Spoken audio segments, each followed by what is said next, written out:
Ladies and gentlemen, please welcome the 45th and the 47th President of the United States, Donald J. Trump. And I'm proud to be an American, where at least I know I'm free.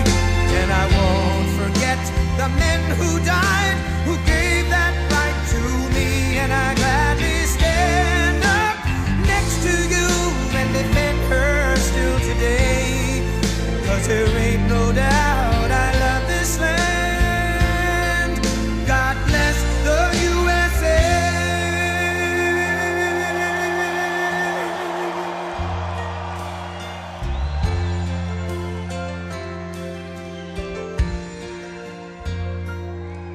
From the lakes of Minnesota to the hills of Tennessee, across the plains of Texas, from sea to shining sea, from Detroit down to Houston and New York to LA, where there's pride in every American heart, and it's time we stand and say that I'm proud to be an American, where at least I know I'm free. And I won't forget the men who died, who gave that right to me. And I gladly stand up next to you and defend her still today. 'Cause there ain't no doubt I love this land. God bless the USA.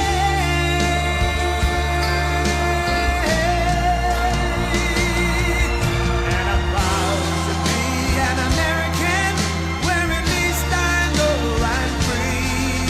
And I won't forget the men who died, who gave that right to me. And I gladly stand up next to you and defend her still today. 'Cause there ain't no doubt I love this land. God bless the USA.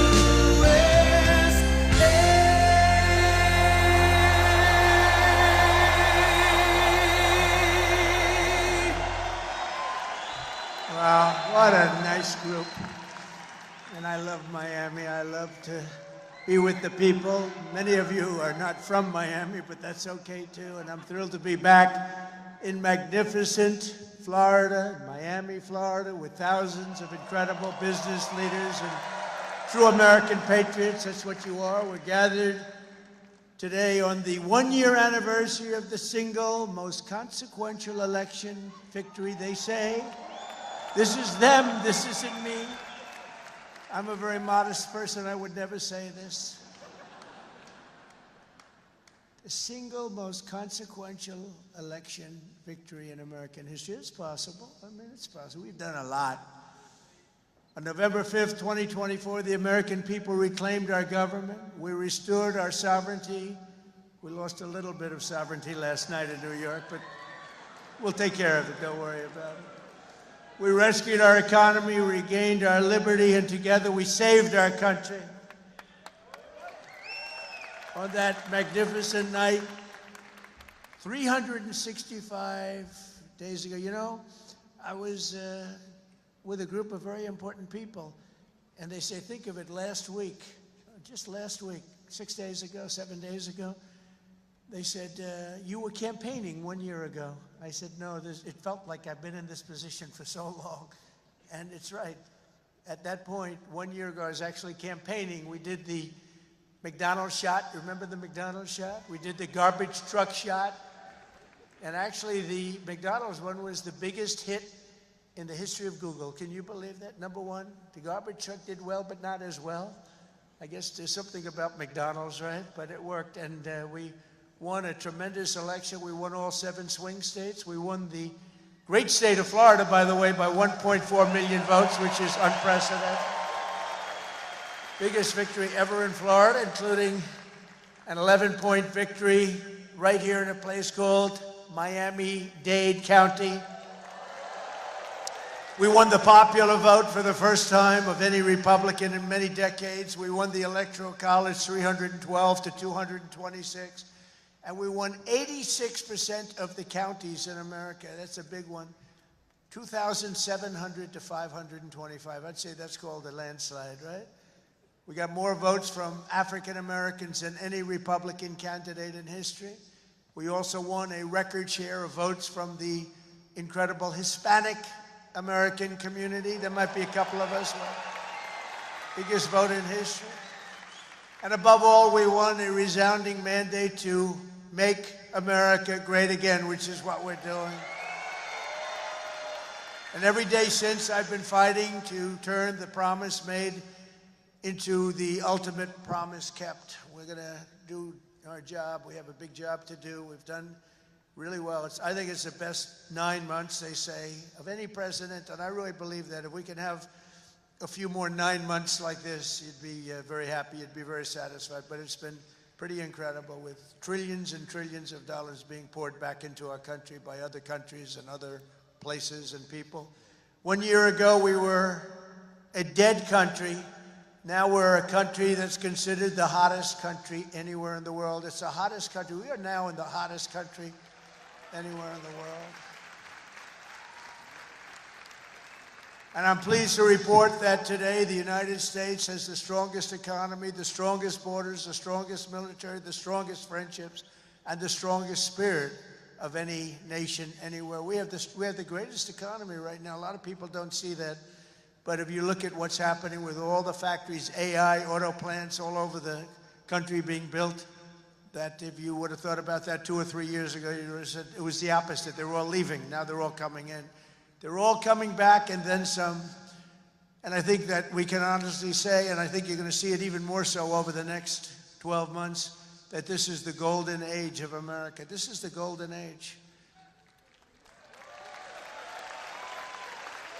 In the prior 4 years, crooked Joe Biden oversaw less than $1 trillion of new investment in the United States. So in 4 years, less than, think of it, less than 1 trillion. That was not doing too good. In 9 months, I've secured commitments of over $18 trillion, and we're going to have $21 trillion within the first year. So Sleepy Joe did, think of that. In 4 years, he did less than $1 trillion. We're going to have 21 trillion in 1 year. I would say it's slightly better. Slightly, just a little bit better. The stock market is set 40-time all-time record highs, and just recently, record high, record high, record high. All of them, all of the different exchanges. GDP growth in the second quarter was an amazing, almost 4%. And as you know, they said, oh, it'll be 2% or 1%. And it's been really helped a lot by the tariffs. It's been really helped incredibly, because this is really a transition period. We went from a horrible, failed country to a tremendous success. It's a transition, and yet we did almost 4%, triple and even quadruple almost every other country anywhere in the world. Think of that. In the third quarter, we're on track to achieve an estimated 4.2, maybe more, who knows. I think if you go a couple of years out, you're going to see numbers like you've never seen, because all of these places that are now under construction, they're being built, they're going to be open, and thousands of jobs, hundreds of thousands of jobs are coming in, even building them. But when they open, that's when you're really going to see the numbers. We're building some of the biggest buildings ever built anywhere in the world. The AI buildings, you know, they can cover, they show displays of them. They can cover the island of Manhattan. They're so big. They literally can cover the island of Manhattan. In 9 months, we've lifted over 600,000 Americans off of food stamps, which is a record. 1.9 million more American-born workers are employed today. Think of that. Almost 2 million American-born workers are employed today, more than when I took office. That's 9 months ago. Can you imagine that? And I tell Republicans, if you want to win elections, you got to talk about these facts, you know. It's really easy to win elections when you talk about the facts. And we have more people working now than at any time in the history of our country. Right now, we have more people working. These are things you have to talk about. It doesn't just happen. You got to tell them. It's wonderful to do them, but if people don't talk about them, then you can do not so well in elections. Wages for workers are rising at the fastest pace in over 60 years. Those are workers, and that's what we love. We love the workers. Since I took office, wages for the typical factory worker are up $1,300. Construction workers' pay is up $2,200, and miners are up nearly $5,000 this year alone. And that's good because it's not, such an extra cost to the company. It really isn't. Somebody would say, oh, well, it's going to cost more. The fact is that they're doing such business like they've never done. You're going to start seeing numbers coming out very soon that are going to blow your mind. Under Biden, we had the worst inflation in modern history. We had inflation that was so bad, costing the typical family about $33,000 over a period of time. Their policies send food prices up 23. They come in, when I first came in, I was in for 3 days, and one of the fake news members, they're all back there. That's a lot of press. Fake news. They said, egg prices are through the roof. I was there for 3 days, and this maniac, this lunatic person, happened to be a woman. Sir, what are you going to do about egg prices? And they had gone up like 4 or 5 times. I said, well, you just told me it has a problem. And people weren't buying Easter eggs. Do you believe it? I said, we're buying Easter eggs for the White House, for the egg hunt, the famous egg hunt. But within a couple of months, we got them down. We have a great Department of Agriculture headed by Brooke Rollins, and we did a great job, and we got them down to the level they originally were a long time ago. Now we have that in just about everything. And if we don't have it, we get them down. Their policies sent food prices soaring 23%, the Biden policies. And it wasn't him. It was the people surrounding him around the desk. He didn't know what the hell he was doing. Biden. How the hell did that happen? Well, I know how it happened. A rigged election. That's how it happened. Think of the damage done. Although I must tell you, but this is a much more powerful term. I mean, this is a much better term. In one way, it's bad to see how bad people... You're going to see the same thing in New York, by the way. You watch what happens in New York. Terrible. But you're going to see that same thing. And I hope it doesn't happen, but you're going to see it. Gas prices are surging to $5 a gallon, and even higher, and mortgage rates skyrocketed by 152%. But under the Trump administration, all of that is changing. Prices are coming down very fast, and we're bringing them back to the beautiful part where you can have, and you can truly say, we're talking about the American dream again. You didn't used to hear that term. You heard it during my 4 years, and then it disappeared. Now you're hearing it again more than ever. Because we had the most successful economy in the history of our country during my first 4 years. We rebuilt the economy, cut the biggest tax cut in history. We had the biggest tax cut in history, the biggest regulation cut in history. That's why we had the great economy. And now, the only difference is we're doing better this time. Actually, we're going to have a bigger, better, stronger economy than the first 4 years. And that was the most successful economy in history. Gasoline prices have plummeted to the lowest in 2 decades, and we're going to soon see $2 gasoline. Think of that, $2 a gallon. It was up to $4.50, $5.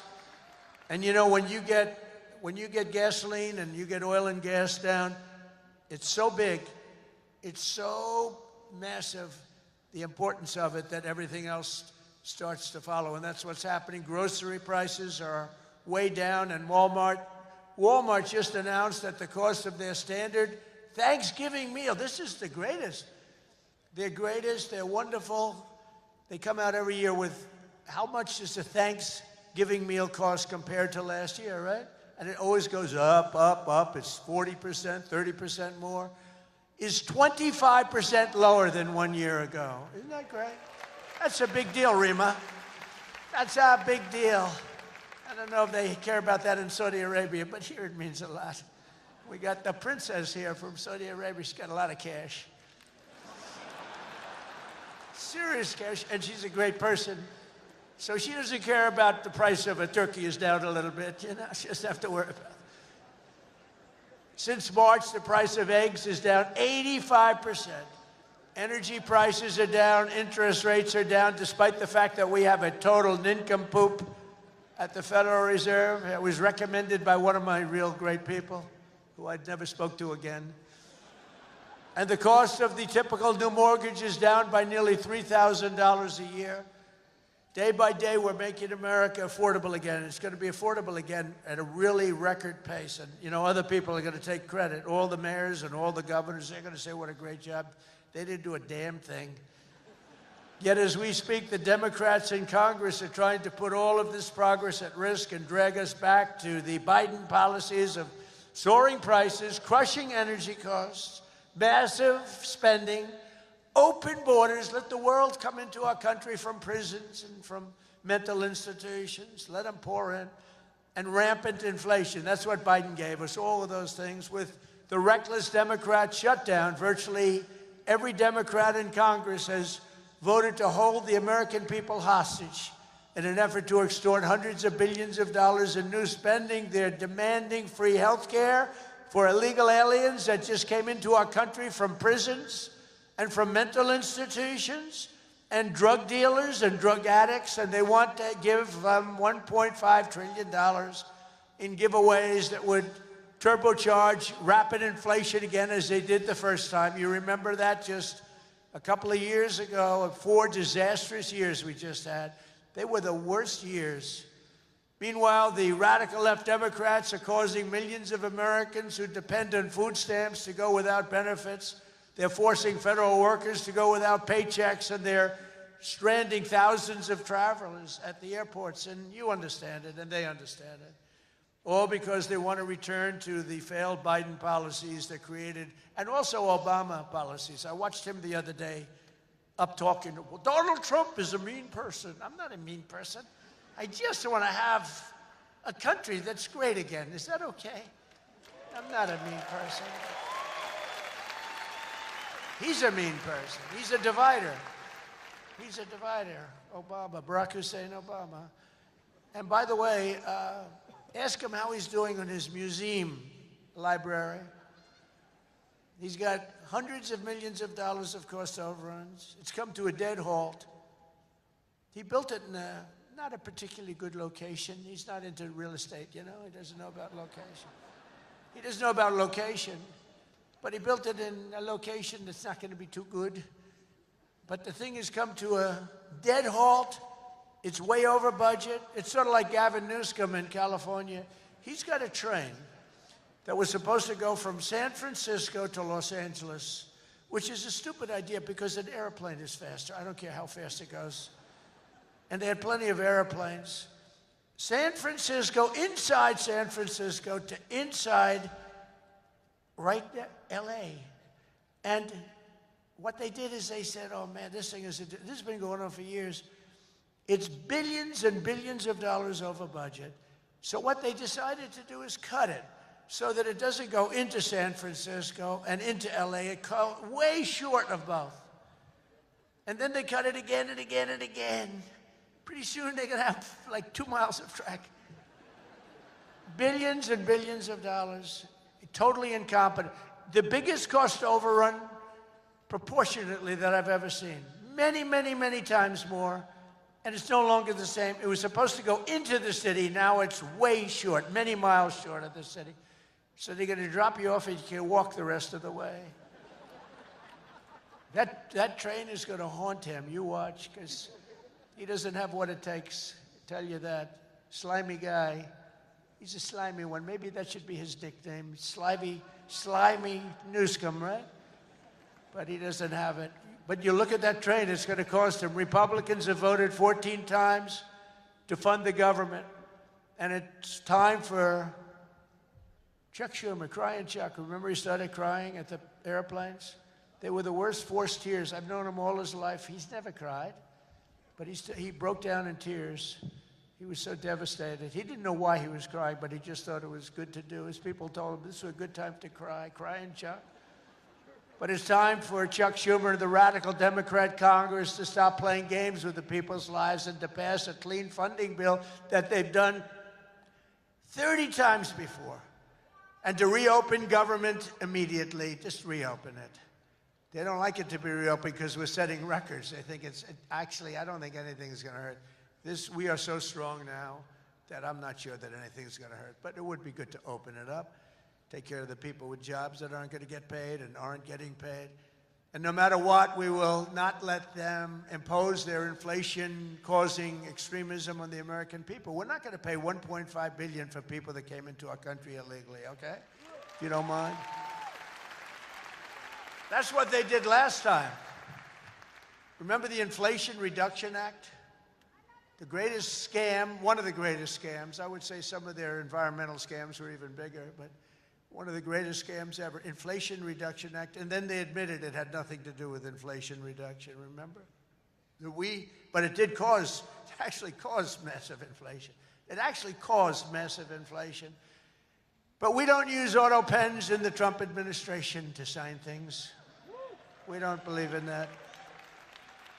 You know, I get these guys come in with these big, beautiful documents, gorgeous, beautiful, must cost a fortune. I should check the price. But, you know, a general is being made or something, you know, some big post. And they say, sir, would you sign this, please? It's going to be a 4-star general, or it's going to be a big cabinet position, or it's going to be something with medical or whatever. I take my pen and I sign it. In his case, they walk it into a room and they give it to somebody who's no idea who Biden is. But Biden doesn't have any idea who he is either. And they have a machine sign it, the auto pen. And all of the pardons, he gave thousands of pardons to people. He had no idea about it. He didn't know about it. And therefore, all those pardons are void. You know, you have to have, it's a very complicated thing if you're going to use the machine. You have to do it properly. And he didn't have any idea what was happening. And this is what we had as a president. We don't want that. You have the opposite right now. I don't want to be braggadocious, but you have the exact, I know exactly what's happened. If you want to see what congressional Democrats wish to do to America, just look at the result of yesterday's election in New York, where their party installed a communist as the mayor of the largest city in the nation.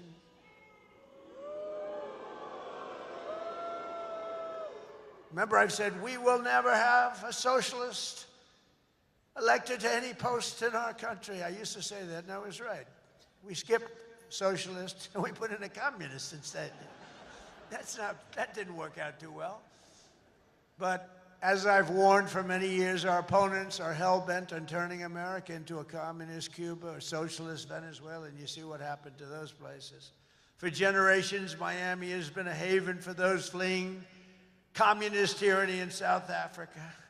I mean, if you take a look at what's going on in parts of South Africa, look at South Africa, what's going on. Look at South America, what's going on.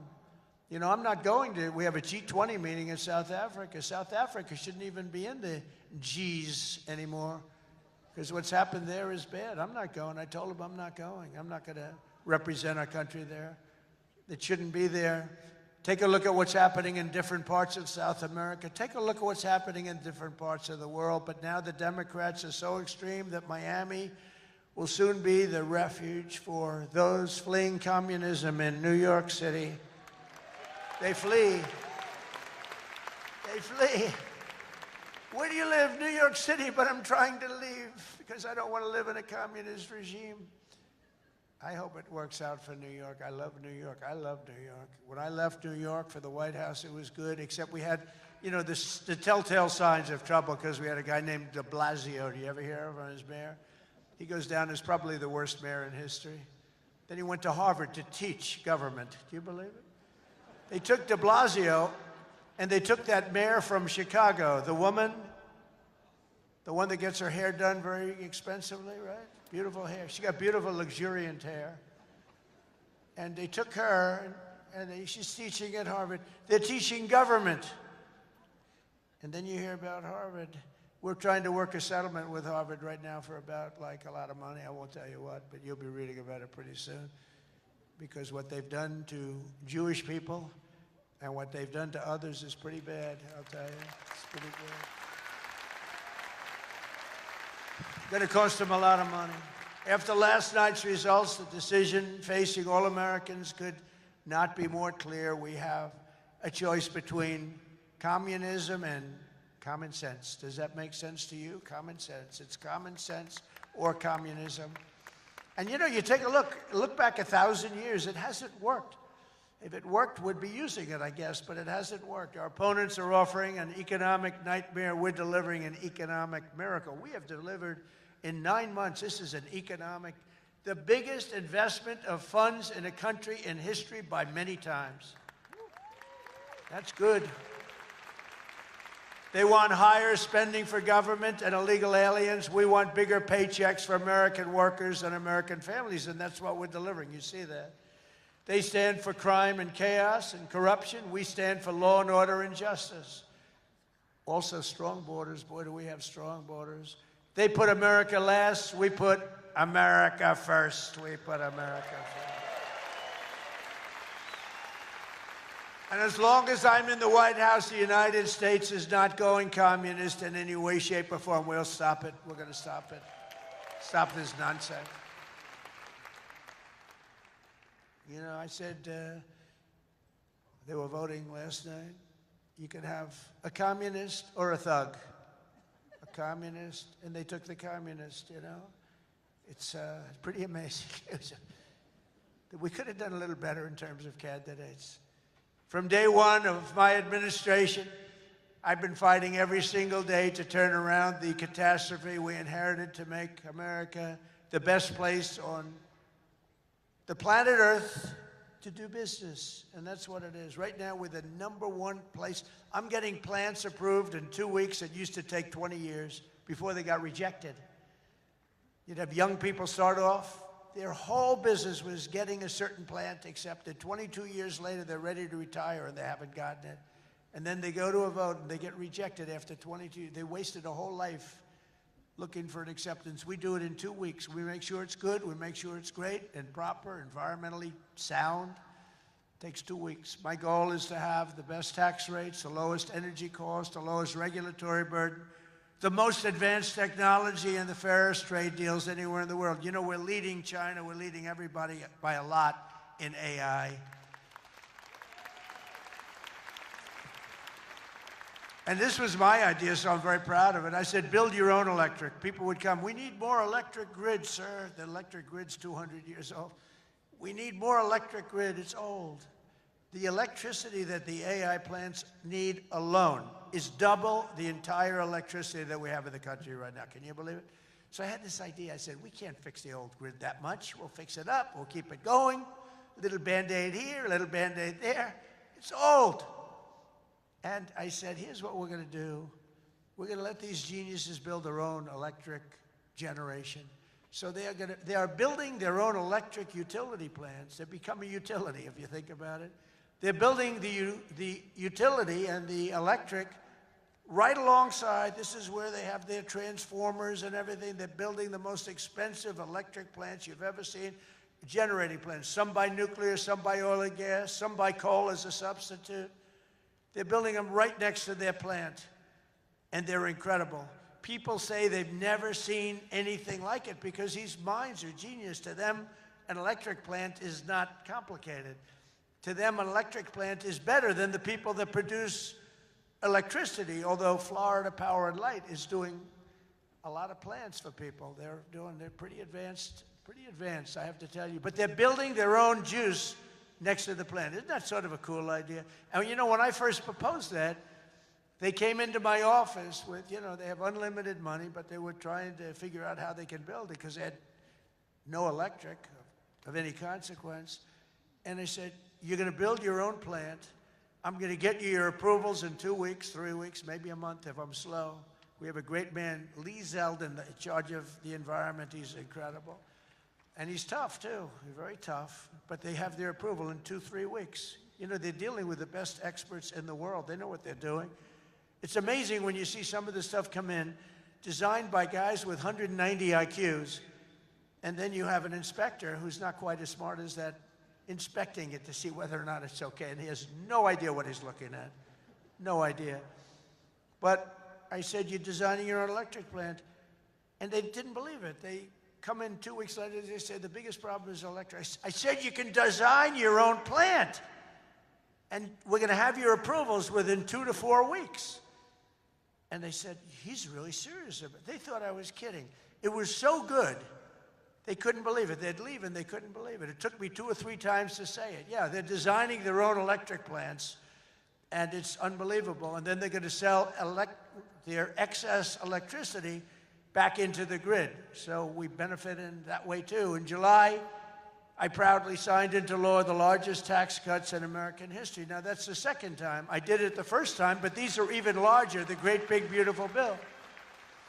And that includes no tax on tips, no tax on overtime, no tax on Social Security for our great seniors, no tax on Social Security.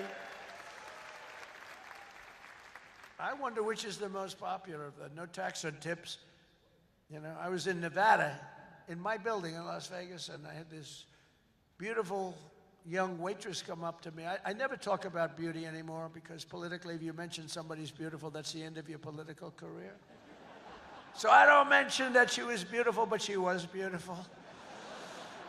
And she came up and I said, "How you doing?" "Oh, sir, I'm not doing well. The government is horrible on tips." I said, "Really? How do they tax? They tax tips? They tax us and they go after us. I've never seen anything like it. It's made my life miserable. Sir, there should be no tax on tips." She said to me, "No tax on tips." I said, "Say it again." She said, "Sir, there should be no tax on tips." So we had a lot of the fake news waiting for me outside of the restaurant. So I went out and I said, "Ladies and gentlemen, I have an announcement to make. There will be no tax on tips." That's how it all started. And I won Nevada. I won Nevada. Because, you know, in Nevada, every job is basically, you know, you're a waitress or you're working in a hotel. No, that's how it started. So it was amazing. We won Nevada easily, which is usually not a stronghold for Republicans, but it's become a stronghold. So I want to thank the waitress. She did a great job. But when she said those words, "Sir, there should be no tax on tips," it's amazing. Somebody else would hire a consultant, pay them millions and millions of dollars. They'll come back and they'll say, "Sir, I think you should absolutely tax tips," and you'll lose the election. But we also have 100% expensing for all new factories, plants, and equipment, so your businesses can write it off all in 1 year, and that's a lot of jobs you're doing and producing. That was, to me, the biggest thing in the first bill. But this is even better because this goes for a 10-year period. Upon taking office, I signed an executive order requiring that every new regulation, every time we issue a new regulation, think of this, 10 old regulations must be eliminated simultaneously. So if we give you one, you get rid of 10. And so far, for 9 months, we're exceeding that. And it's 30 to 1. For every new one we give, they're getting rid of 30 old, broken down regulations. And we've slashed nearly $1 trillion worth of regulatory burdens. We have regulations that are so old and nobody uses them, but they stymied a lot of production, a lot of jobs. And I did it the first time, and we had the largest regulation cuts in history, and now we're exceeding it this time. So it's big. It's one of the reasons we did so well then, and I think it's one of the reasons we're doing so well now. Again, we have to talk about it, because if we don't talk about it, nobody else, the fake news is not going to talk about it. And we have streamlined permitting for the new energy and mining projects. What used to take decades now takes 28 days. And on day one, I signed an executive order to unleash American energy and officially terminate the Green New Scam. Has anyone ever heard of the Green New Scam? Remember the old thing, global warming, and then it would be too cool? And then they said global cool. They didn't know what the hell to say. So they came up with the greatest, climate change. No matter what, if it goes up, if it goes down, climate change. They're very, very smart people, but not smart for us. They're smart for them. But my policy was very simple. Drill, baby, drill. We're drilling like crazy right now. And to curb inflation, we've slashed the size of government for the first time in years, and we're waging total war on waste, fraud, and abuse like we've never done before. Since January, 100,000 bureaucrats have left the federal payroll. Government spending is down 2.5% this quarter compared to 1 year ago. Think of that. And in stark contrast to last administration, 100% of all new jobs created in America under my administration have been created in the private sector. 100% of the jobs have come from the private sector. Otherwise, you don't have a country. I mean, I love government workers, but if you have all government workers, you don't have a country, do you? At the same time, my tariffs are bringing in hundreds of billions of dollars and are helping slash the deficit this year by more than 50%. Did you see the numbers? We're going to be down 50%, anywhere from 25 to 50, but closer to 50%. Who would think that one? Those are big numbers. Now, take that out 2 or 3 years. To embrace a vital industry here in Miami, I've also signed historic executive orders to end the federal government's war on crypto. Crypto was under siege. It's not under siege anymore because it's a big industry. It's a big industry, and I have a lot of people that are great people, great business people. They're in other businesses, but they're in crypto too. And it takes a lot of the pressure off the dollar. It does a lot of good things, but we're into it. Biden was vicious on crypto. They were going after these crypto guys. It was terrible. They were under indictment, but I got indicted too. I made a phone call. Congratulations on your victory. He made a phone call. Let's indict him. These people are the worst. Then they say, he's gone after Comey. They indicted me. They impeached me. They did everything. It's unbelievable. Who the hell else could have taken that? Do you guys know anybody else that could have taken it? I don't think so. A lot of people say, you're the only one could have taken that. I don't know if that's true, but there aren't too many. We're making the United States the Bitcoin superpower, the crypto capital of the world, and the undisputed leader in artificial intelligence. We're leading China by a lot. Don't forget, if we don't do the crypto properly, China wants to do it. They're starting it, but they want to do it. Other countries want to do it. If we don't do it, it's a big industry. We're honored to be joined today by a man who has been a true champion for many of these bold policies. He really has. He's been a great guy. He was a little late in his endorsement of me, I'll be honest with you. He endorsed me. You know, these guys that endorsed me after I won, I don't know. Sir, I'd like to endorse you. No, I won the election. Nah, he's a good man, actually. I've known him a long time. He's helped turn the area into one of the hottest markets in the country and one of the greatest cities in the world. Miami Mayor Francis Suarez. Please, Francis, come up.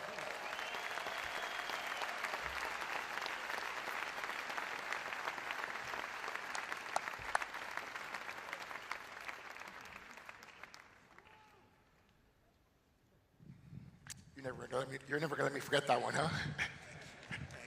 Thank you, my brother. Thank you, Mr. President. Just a little shorter than you are. Oh, it's truly a great honor to be here with you this afternoon and to have you here once again in the great city of Miami. Your leadership and your vision have shaped not only our nation, but also the future of our city. Miami's success today is rooted in the values that are deeply American: opportunity, freedom, safety, and innovation. These are values that you have championed with conviction, and they are the same values that have made Miami a symbol of what's possible.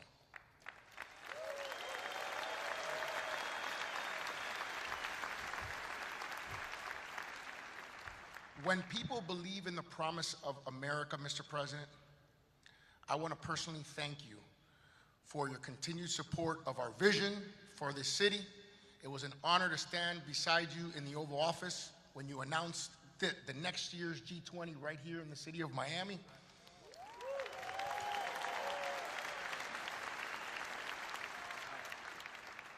Thank you for choosing our city to host what is perhaps the most important and consequential gathering of leaders from around the world. Miami has come a long way, and we will rise to the occasion, Mr. President. On behalf of the people of Miami, it is my privilege and honor here, on behalf of my wife, the America Business Forum, Nacho, Sergio, and everyone, to give you like real estate, right? I do. Yeah. This is a key that opens some really nice presidential library real estate.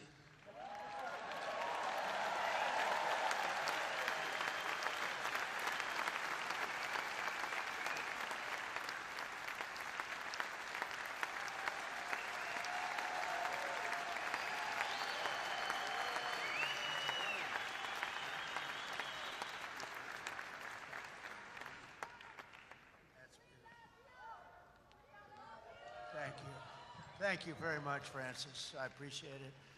And you know, he's really a special guy. I'm going to take this, I'm going to put it in the White House, and then I'm going to move it to Doral in about 3.5 years. We put it right in Doral, right? In the lobby of Doral. A lot of people from Doral. Well, thank you. That's a great honor. I also want to thank a man who's been unbelievable in terms of Israel and so many other things. He was a great real estate developer, but he had a great personality.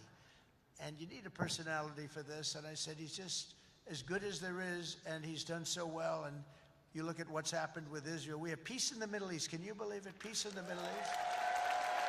And he's special envoy Steve Witkoff. Steve, where are you, Steve? Wherever you may be. Where are you? Steve, thank you. What a job you've done. Thank you very much. What a job he's done. That guy's got that personality. Now, I wanted a deal maker, but, you know, a lot of deal makers don't have good personalities. You end up in a war. They make the deal, but you end up in a war. This guy, everybody loved him for years. I've known it. And he was the right guy for the job. Peace in the Middle East. 3,000 years. They've never had peace in the Middle East. We're going to have it, too. We're doing well. Just keeps going along. And we just had a meeting. It's even more and more so. And so many people in this room are very much into Israel and the Middle East. And it's been amazing what we've been able to do, and you've done such a big part of it, along with a very special young genius named Jared Kushner, who helped you so much. Stand up, Jared. And he's the father of the Abraham Accords, right? He's the father of the Abraham Accords. And by the way, my granddaughter, Arabella, would you stand up, Arabella? She looks so great. I said, how are your marks in school, Arabella? Grandpa, I have all A's and A pluses, you know that. Like it was a stupid question I asked her, right? We're proud of you, Arabella. Jared, thank you. What a great job. And we have a lot of people joining now the Abraham Accords. And hopefully we're going to get Saudi Arabia very soon, but I'm not saying that. I'm not lobbying. No, but we have a lot of people. We have a lot of people that are coming aboard. You know, the key was when we took out the nuclear capability of Iran, all of a sudden everybody said, wow, that was nice. They've been wanting to do that for 20 years. Saudi Arabia's ambassador to the United States, Princess Rima, thank you very much. Please, stand up. Thank you. Thank you very much. Say hello to everybody. Say hello to a great group of people in Saudi Arabia. Thank you. Stephen Miner, Mayor of Miami Beach. Stephen Miner. Where is Stephen? Thank you, Stephen. Thank you. Good job you're doing. Excellent. Thank you, Stephen. The Mayor of Coral Gables, Vince Lago. Vince Lago. Thank you. Thank you. Great job, Vince. The Mayor of Doral. I love Doral. And I like this woman a lot. Christy Fraga. Christy. Where's Christy? Thank you, Christy. I like Doral.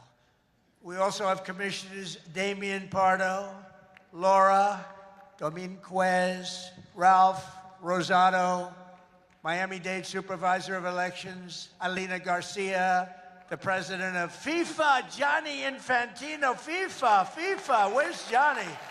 Whoa. Johnny, my boy. I didn't know he was going to be here. He's big stuff. And the world, look, you know, Johnny and I worked the deal originally, and it looked like I wasn't going to be president because it was in this term, right? So when they rigged the election, I said, oh, man, I have to run again because I want to be president when they have the World Cup, right? And look what happens, Johnny. I'm president when we have the World Cup. It wasn't supposed to be that way.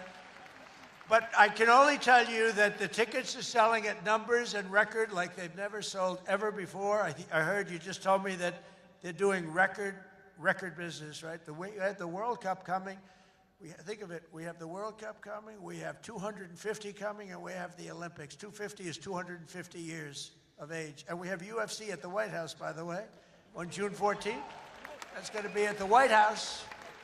That's going to be a tough ticket. That's UFC. But we have, think of it, Johnny is there with FIFA, And we have the Olympics. We have it all coming. It's all this thing. I'm glad I'm sort of happy the way things worked out, you know?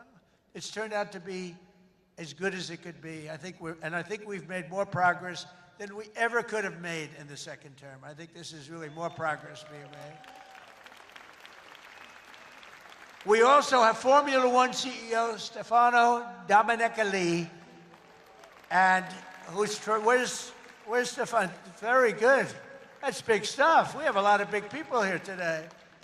We also have a gentleman who called my election successfully. He said, and Donald Trump will be the next president of the United States. Got a great voice. Bret Baier. Where's Bret Baier? Bret Baier. Where is he? And his son is with him, Paul. Paul's a very good golfer, so is Bret. Thank you, Bret. He's doing an interview with me right after this. Oh, is that Paul? Stand up, Paul. Paul, did we take your father easily in golf? Tell me, huh? That was easy, right? Get ready. We'll do it again. Thank you very much, Paul. You look great. Also, I want to thank your two great senators, Ashley Moody and Rick Scott. And, you know, I just left them. Believe it or not, I had a meeting with all the senators this morning. I gave them my vision because, frankly, it's always nice to have good vision. And they are two terrific senators, and they're in Washington working hard, and they were going to come. And I said, do me a favor, stay back and work on the things you're working on. They're working on really things. And Ashley is in the election. Rick just won his election. They're two great senators that you have right here in Florida. So that's really good. And they're working to make America great again. So I said, stay back in Washington. Together with many of the people here today, we've achieved more in 9 months than most administrations achieve in 8 years. It's true. We've really done a lot. We inherited the worst border in history, and within a matter of weeks, we turned it into the strongest border anywhere in the world, and they have some pretty strong borders, but we have literally no people coming through. They do come in. They come in legally. You know, we want people to come in. We want to make it real easy for them, actually, but they come in legally. So you have to know that. We just don't want criminals coming in. We don't want people from prisons. We don't want prisons dumped into our country like Venezuela did. They emptied their prisons into our country. We don't want that, right? For months in a row, 0 illegal aliens have been admitted into the United States. 0. They actually announced it. This is an official 0. Remember when Biden said, I have no control over the border? Millions of people pouring through, not people that you could look at them, not that we discriminate. You could look at them and say, these are not going to be perfect for our country. They were rough people that they let in. They had 11,888 murderers, 50% of which murdered more than one people. We don't want them. We're getting a lot of them out. Hopefully we're going to soon have all of them the hell out of here. Either out of here or we have to put them in jail because they're so dangerous. Some are so dangerous we don't want to bring them out. We'll just make sure they never come back in. But this is what they were putting in our country, and it's a disgrace. On day one, I signed an executive order to designate the drug cartels as foreign terrorist organizations. We had a big, strong, positive number come out just recently. The drugs coming into our country are way down. I'll tell you where they're really way down is drugs coming in through water. People are saying, no thanks. I don't think I want to ride in that boat today, please. We want you to take these drugs into the United States. You know what? I think I'll take a pass, sir. The drugs coming in by border are not much. Every boat that we hit kills, think of this, if it gets through, kills 25,000 Americans plus, but 25,000 Americans. Every time we hit a boat, we save 25,000 lives. Got to look at it that way. And we're arresting and removing thousands and thousands of dangerous gang members, MS-13, Tren de Aragua, all these gang members are being thrown the hell out of our country. And if you look at Washington, D.C., it's now a safe community. We're in Memphis now, and within 2 weeks, all of a sudden, it's like a safe community. It's really made unbelievable progress.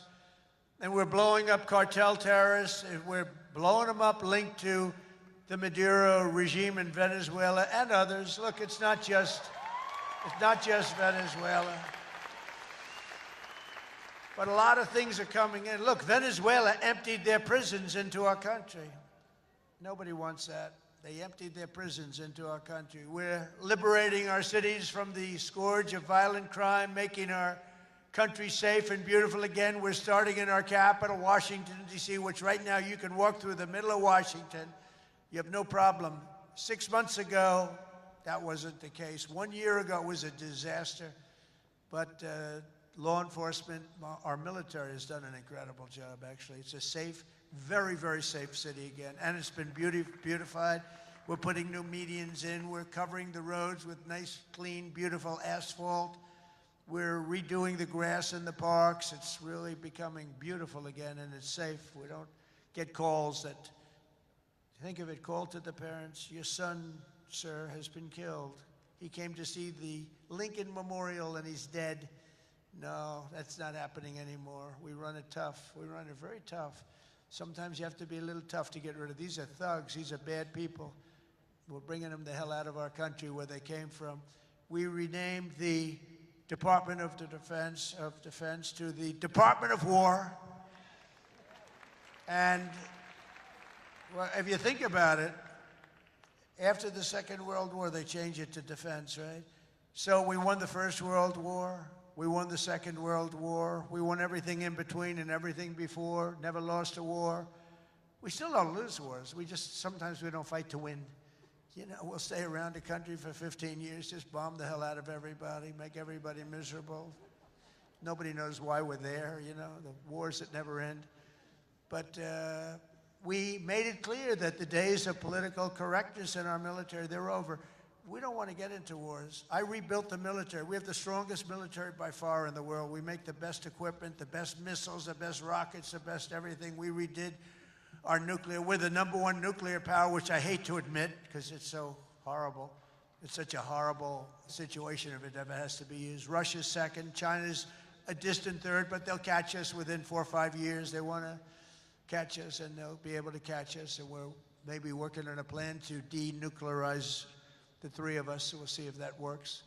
But we have the strongest military anywhere in the world by far. We're investing $1 trillion in the United States Armed Forces this year. It's the biggest amount we've ever invested, and the spirit of service members is soaring like never before. We used to have recruiting shortages a year ago. You remember, you couldn't get people to join our military all around the world. You couldn't get them to rejoin. You just couldn't, no matter what you do. That we were way short. Now you can't get into our military. The waiting list, you have waiting lists to get into our military because we have spirit in our country. And all around the world, America is making peace, and we're really making peace through strength because they know they're not going to mess around with us. Nobody's going to mess around with us. You saw what happened. We made a deal with China last week, and we made a deal with Japan last week. We made a deal with Malaysia. They helped us so much. All great economic deals, all great. Great for everybody. In 8 months, I ended 8 wars, including Kosovo and Serbia. The Congo and Rwanda, that was going on for a long time. Pakistan and India. You know, I was in the midst of a trade deal with both of them. And then I read on the front page of a certain newspaper, I said, I don't know, mention the newspaper because it's usually fake news. But I heard they're going to war. 7 planes were shot down. An 8th was really badly wounded. But 8 planes were shot down, essentially. And I said, this is war. And they were going at it. And they're 2 nuclear nations. I said, I'm not going to make any trade deals with you guys unless you agree to peace. No way, this has nothing to do. I said, it has everything to do. Your nuclear powers. I'm not trading with you. We're not making any deals with you if you're at war with each other. A day later, I get a call. We've made peace. They stopped. I said, thank you, let's trade. Isn't that great? Tariffs did that. You know what? Tariffs. Without tariffs, that would have never happened. Israel and Iran, Egypt and Ethiopia, Armenia and Azerbaijan, and Cambodia and Thailand. All of them were in war, starting war. Some of the wars were 32 years old. One was 38 years old. Amazing. They tried to, President Putin, I spoke to him 2 weeks ago, and he said, on the one, He said, we've been trying to settle that war for 10 years. We weren't able to do it. You got to settle. I got some of these things settled in an hour. No help from the United Nations at all. The only thing I got from them was a blank teleprompter. Remember I went up there, Princess? Ladies and gentlemen, on behalf of the United States of America, President Donald J. Trump. I'm looking at the teleprompters, and I have all my friends, including your family, sitting out there, 158 leaders, some in beautiful silk white robes, others in bad shirts, bad ties, and some in beautiful shirts and ties. But they're all the leaders, 158 leaders. And they're saying, President, and I'm walking up to the President Donald J. Trump, and I'm looking at the teleprompter, stone cold blank. They did it on purpose. And I think I gave my best speech. That's what I was told.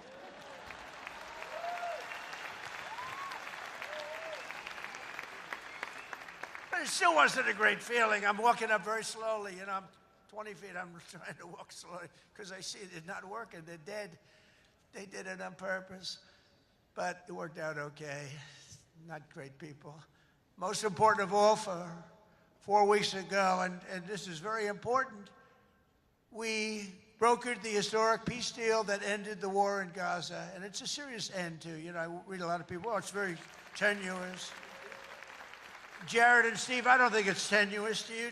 I hope it isn't, because otherwise I'll have to cross it off. I'll have to say only ended 7.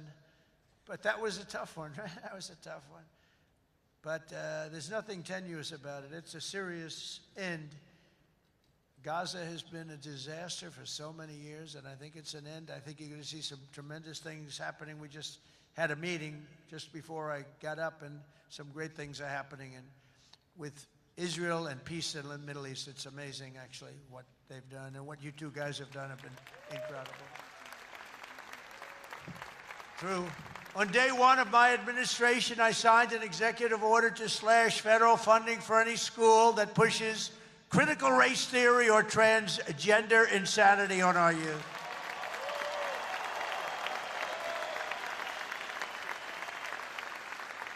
And we completely banned the chemical and surgical mutilation of our children. Think of that. Can you imagine somebody 15 years ago saying we stopped the surgical mutilation of our children? We stopped the chemical mutilation of our children. Can you imagine that? They would have said, this guy's crazy.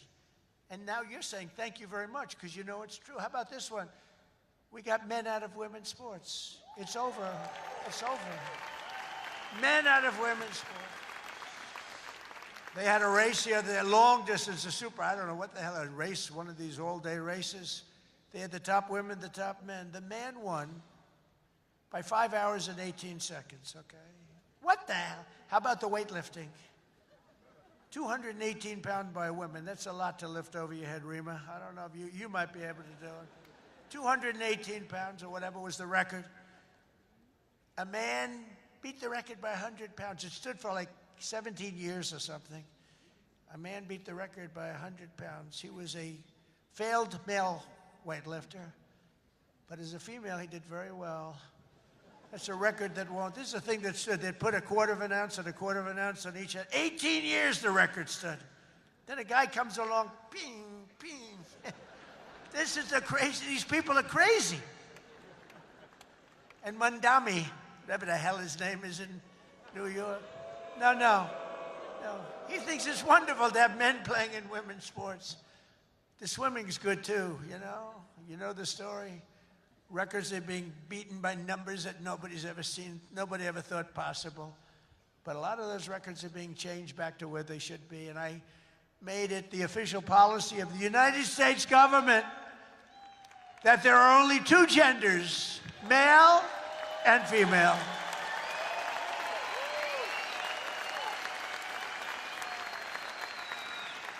And we're restoring the name of a great president, William McKinley, to Mount McKinley, the beautiful Alaska mountain I renamed. Think of that. They took the name of McKinley. He was a great president. He was assassinated. He was a great president for tariffs. He was the tariff king, and he made our country very rich. And then Teddy Roosevelt spent the money on the Panama Canal and many other things. And everyone thinks Teddy was a great president. He was. But the one who built all that money was McKinley. So we renamed the mountain back to Mount McKinley. Is that okay? I think so. You know, I'll tell you what, who's happy about that is the great state of Ohio. He was governor of Ohio and became president, did a great job, made the country very rich. He was killed. Mount McKinley was named, and then the name was taken off, and we put it back on. And I renamed the Gulf of Mexico to the Gulf of America. That was an easy one. That was an easy one, Johnny. That was easy. You know, I looked, we have 92% of the shore. I used to say when I was a child, I'd say, how come it's called the Gulf of Mexico? It's mostly America. You know, all the way, it wraps around Florida, all the way up. It's 92% of the shoreline. I said, I think to me it's the Gulf of America. Little did I know I'd have the chance to do it. I did it very quickly. For years, our country was run by radical scoundrels and far-left bureaucrats who created one catastrophe after another, wrecking our economy, erasing our borders, and surrendering America's power and standing all over the world. But after just 1 year since that glorious election, I'm thrilled to say that America is back. America is back. Bigger, better, stronger than ever. And in conclusion, jobs are returning, businesses are booming, and America is respected again, perhaps like never before. Our country is respected again like never. They were laughing at our country. We had a guy who couldn't walk up a flight of stairs. He kept falling. It's very embarrassing. You know, at Air Force One, I go, sir, would you like the short stairs or the long? I say, give me the long every single time, please. The short ones, they call them the children's stairs. I don't want the children's stairs. Doesn't look so good coming out of the children's stairs. Now, if the weather's bad, it's okay, right? If you don't mind. But the communists, Marxists, socialists, and globalists had their chance, and they delivered nothing but disaster. And now let's see how a communist does in New York. We're going to see how that works out. And we'll help them. We'll help them. We want New York to be successful. We'll help them a little bit, maybe. For all of these failed and discredited, really discredited if you think, ideologies of the past, their day is over, their grip is broken, and their time is absolutely done. The golden age of America has begun, and we are just getting started. It's a golden age like you've never seen before. From the steel mills of Pittsburgh to the oil wells of Houston, from the car plants of Detroit, and those car plants are pouring into our country, to the coal mines of West Virginia, those coal mines are opening up one after another. Clean, beautiful coal. You're not allowed to use the word coal unless you say, in my administration, unless you use 2 words before it. Clean and beautiful. Biden would say, unless you use 2 words before it, here you go, clean. He said, what happened to the other word? Remember those things? He'd say 3 words and mean 2. But the West Virginia mines are doing unbelievable now. Wyoming is doing unbelievable. It's clean, beautiful coal. And from the bright lights of Las Vegas to right here in beautiful Miami, America is proud.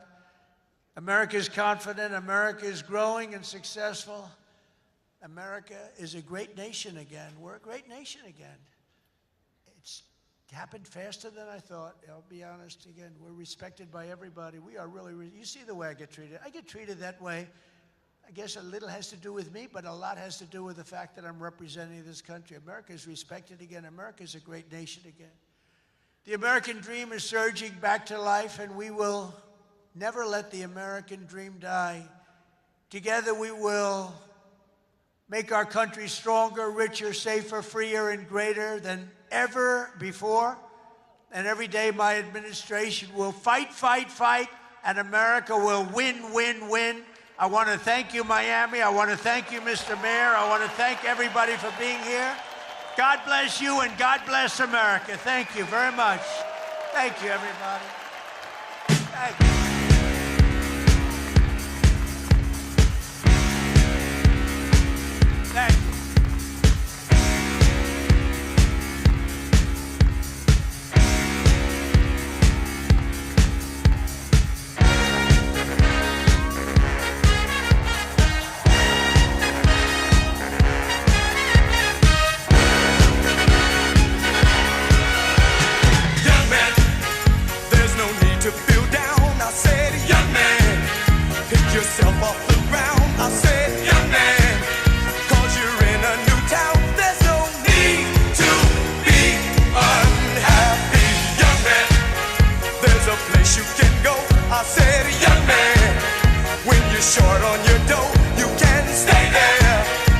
and I'm sure you